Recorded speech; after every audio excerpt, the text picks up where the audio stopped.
Hello children, how are you doing? बच्चों, क्या आप पढ़ाई के साथ साथ खेलने भी जाते हो और व्यायाम भी करते हो? आई एम श्योर आप सब ये करते होंगे, क्योंकि स्वास्थ्य ही जीवन है.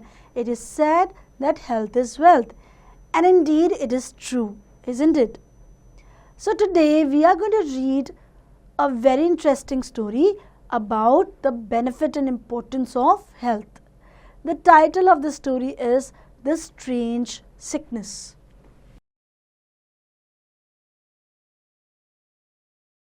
Children, this is the story in which a poor farmer cures a fat and obese king by teaching him the advantages of exercising and disadvantages of overeating and making him realize that being healthy is being happy.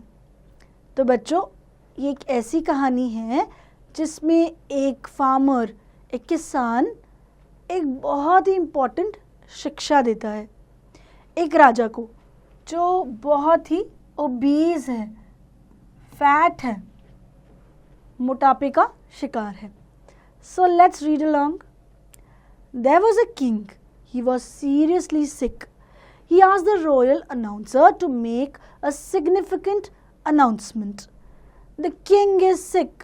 The person who treats and cures him will get a strong bounty. तो बच्चों, पूरे राज्य में घोषणा की गई कि हमारे राजा बीमार हैं. जो भी उन्हें ठीक करेगा उसे बहुत बड़ा इनाम मिलेगा. सो ये बहुत ही महत्वपूर्ण अनाउंसमेंट थी, significant. The king did not have a simple illness. The medicine to cure him was not even known to the royal doctors. बच्चों, ये जो राजा की बीमारी थी ये कोई आम बीमारी नहीं थी, और उन्हें ठीक करने की जो दवा थी वो जो शाही रॉयल डॉक्टर्स थे उन्हें भी नहीं पता था. सो रॉयल मीन्स शाही या राजसी. Because of the strange sickness, the king had grown fat and not thin. Now the king could only sit anyhow when the royal attendants supported him, and he could lie down on bed, but that too with the support of attendants only. There was no question of walking anywhere at all. अब ये तो गंभीर समस्या हो गई थी. बेचारा जो राजा था वो चल फिर नहीं सकता था. बहुत ही मुश्किल से, सहायता से वो सिर्फ बैठ पाता था, क्योंकि उनका मोटापा बहुत ज़्यादा बढ़ गया था. Lack of exercise and overeating were the main reasons of the king's present physical situation. So these were the two main reasons, overeating and lack of exercise. यानी बच्चों, राजा ना तो एक्सरसाइज व्यायाम करता था और ज़रूरत से ज़्यादा खाना खाता था, ओवर ईटिंग, और इसलिए उनका ये हाल हुआ. Announcements were made several times. Several physicians came and went trying to take away fat fees. तो बहुत सारे डॉक्टर्स ने, फिजिशियंस ने कोशिश की और वो बहुत सारी फीस भी ले जाते थे, लेकिन कोई भी असर नहीं हो रहा था. Frequent beating of the dole had now become a regular activity in the kingdom. The situation of the king was becoming worse every day. One day, a poor farmer whose name was Champat listened to the announcement.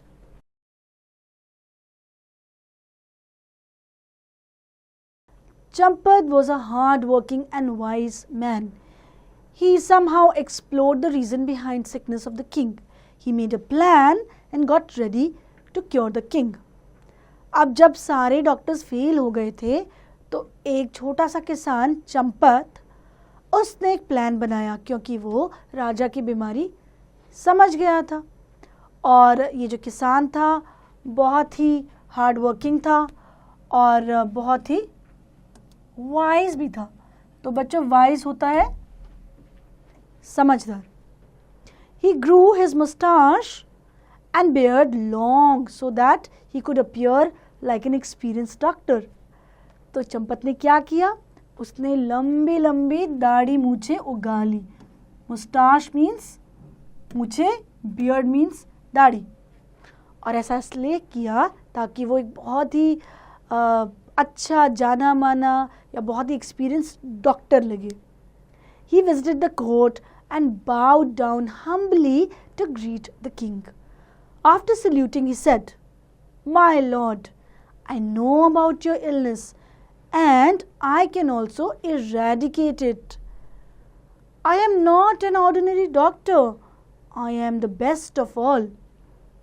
अब चंपत राजा के सामने गया, अच्छे से उनके सामने झुका, प्रणाम किया, अच्छे से बात की और ये कह दिया कि मैं ही हूँ जो आपको इस बीमारी से छुटकारा दिला सकता हूँ. So children, here we have an interesting word called eradicate, यानी जड़ से मिटाना. The king looked impressed by his words and allowed him to start the treatment. Treatment means इलाज कराना. तो राजा ने कहा ठीक है, अब तुम इतने कॉन्फिडेंट हो तो तुम इलाज शुरू करो. Champat said, "Your Majesty, there is one condition. You have to follow what I say. Otherwise the medicine will not work." तो चंपत ने कहा कि महाराज, आपको मेरी बात तो माननी पड़ेगी, नहीं तो ये दवा असर नहीं करेगी. अब राजा के पास कोई चारा भी नहीं था. The king had no other option than to accept what Champat said. Champat then told the king what was to be done. The task is very simple. You have to eat 5 neem leaves a day, said Champat. Just 5 neem leaves, asked the surprised king. बस 5 नीम के पत्ते, केवल यही खाना है. But there is a condition. The leaves should be of a particular neem tree that stands about a mile away from the main gate of palace.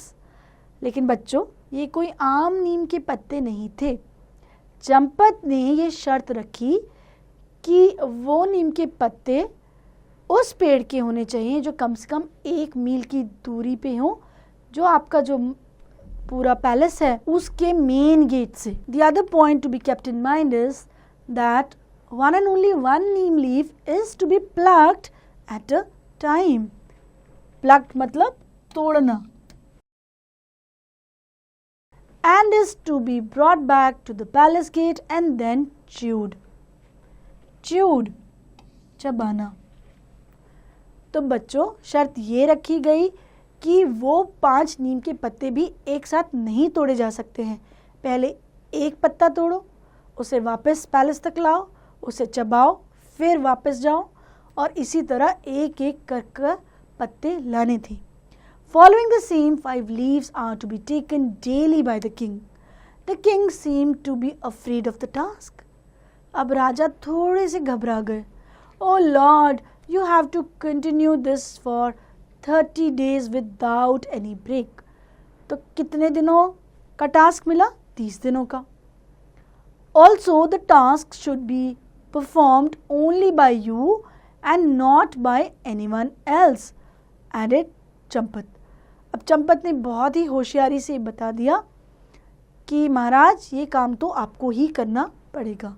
आप किसी दरबारी को, किसी सैनिक को नहीं भेज सकते. King's life was in danger. So to save himself, he started following Champat's advice. But the task was so difficult to be performed by the fat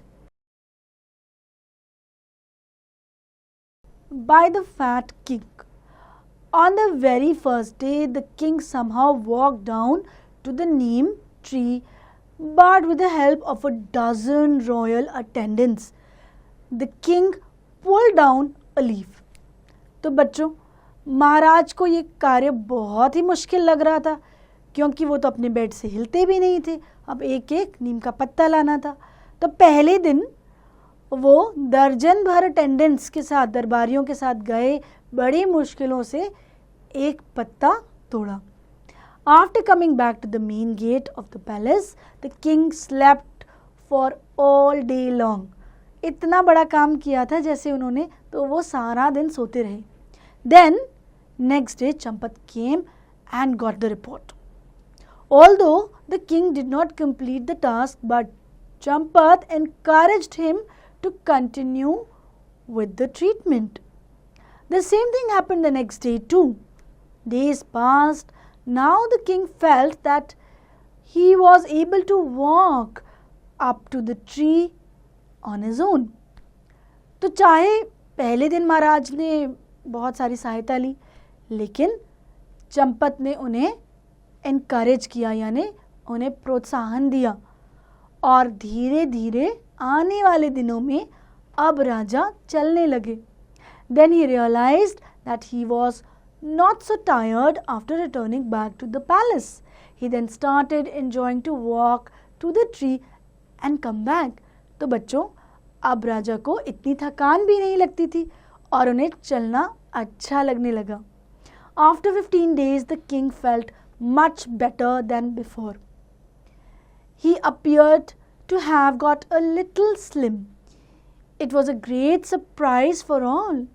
तो बच्चों, कुछ ही दिनों में वो थोड़ा हल्का महसूस करने लगे, थोड़े से पतले दिखने लगे और सभी लोग बहुत ही हैरान थे. At the end of the 30 days, the king was able not only to sit and stand on his own, but also to walk easily. The king's illness was cured. तो बच्चों, 30 दिनों के अंदर वो उठ के चलने भी लगे और राजा की बीमारी ठीक हो गई. He was happy that Champat had made him realize the importance of exercise and the disadvantages of overeating. The king was no longer obese. He became fit and healthy. तो अब राजा को समझ आ गया था कि उन्हें ओवर ईटिंग नहीं करनी चाहिए, व्यायाम करना चाहिए और ज़्यादा खाने के क्या क्या नुकसान हो सकते हैं. As promised, the king gave a bag full of diamonds and jewels to Champat. Champat was now a rich man. He was rewarded for his service to the king. The king now exercised daily. Being healthy is being happy. बच्चों, सिर्फ 30 दिनों तक ये सिलसिला नहीं चला. अब राजा को व्यायाम का महत्व समझ आ गया था. तो चंपत को उसका इनाम देने के बाद भी उन्होंने वही दिनचर्या रखी. अब वो हर दिन एक्सरसाइज या व्यायाम करते थे. उन्हें समझ आ गया था कि स्वास्थ्य ही जीवन है. I hope you really enjoyed the story and understood the importance of exercise. Do read it again and attempt the book exercises.